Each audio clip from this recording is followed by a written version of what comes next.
આમોદ શહેર ખાતે નવનિર્મિત થયેલ નેશનલ હાઈવે નંબર 64નું સાંસદ મનસુખભાઈ વસાવાના હસ્તે લોકાર્પણ કરાયું હતું। છેલ્લા 4 ટર્મથી લોકસભામાં ચૂંટાઈને આવતા સંસદ સભ્ય મનસુખ વસાવા આમોદ શહેર ખાતે આવી પહોંચતા આમોદ 4 રસ્તા ખાતે તેઓના આગમનનું આતશબાજી સાથે સ્વાગત કરવામાં આવ્યું હતું। ત્યારબાદ આમોદ શહેરના મેન બજારથી આમોદ બગાસિયા ચોળા ખાતે આવેલ પ્રાચીન ગણપતિ મંદિરે પહોંચી દર્શન કરી આગામી આવતા લોકસભાની ચૂંટણીમાં પોતે ઉમેદવાર હોવાથી આમોદ શહેર અને તાલુકામાં ભાજપના હોદ્દેદારો સાથે બહુચરાજી માતાના મંદિરે પહોંચ્યા હતા, જ્યાં શહીદ થયેલ લવધણ વસાવાના સ્મારકને ફૂલ ચડાવી બહુચરાજી માતાના મંદિરના દર્શન કરી મંદિરના પટાંગણમાં આમોદ શહેર અને તાલુકાના ભાજપ હોદ્દેદારો સાથે ચર્ચા કરી નરેન્દ્ર મોદી સાહેબના વિકાસના કામોને ધ્યાન આપી ઘેર ઘેર જઈ લોકસંપર્ક કરી હું બહુમતીથી ચૂંટાઈ આવું એમ જણાવેલ હતું। જ્યારે આમોદ જંબુસર વિધાનસભાના ધારાસભ્ય ડી.કે. સ્વામીએ જણાવેલ કે મારા વિધાનસભા મત વિસ્તારમાં 1 લાખથી પણ વધુ મતની લીડ કાઢીશું અને મનસુખભાઈ વસાવાની 5,55,555થી પણ વધુ મતોથી જીત થશે એમ જણાવ્યું હતું। જ્યારે આમોદ શહેરના કેટલાક સ્થાનિક જાગૃત નાગરિકો દ્વારા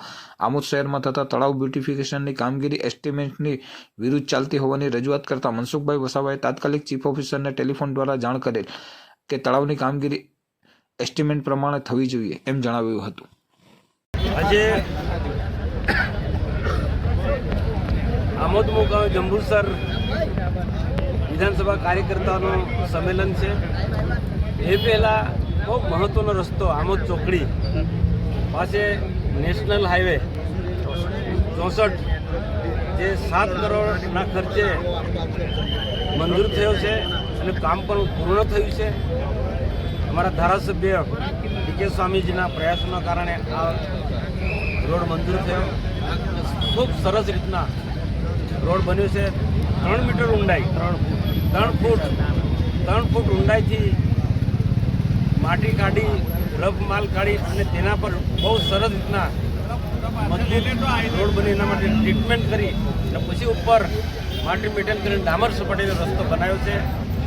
આવનારા દિવસોમાં આવા જ પ્રકારના રસ્તા ભરૂચથી જંબુસરને જોડતા બધા જ રસ્તા નેશનલ હાઈવે છે, સ્ટેટ હાઈવે છે કે જિલ્લા પંચાયતના તમામે તમામ રસ્તા ખૂબ સુંદર, બધાને ઉપયોગી, પ્રજાને અનુકૂળ એવા રસ્તા રાજ્ય સરકાર અને ભારત સરકાર તરીકે અમે બનાવવાના છે અને પ્રજાએ જ અમારામાં વિશ્વાસ મૂક્યો છે એ વિશ્વાસ અમે પૂર્ણ રીતના વિશ્વાસ સંપાદન કરીશું।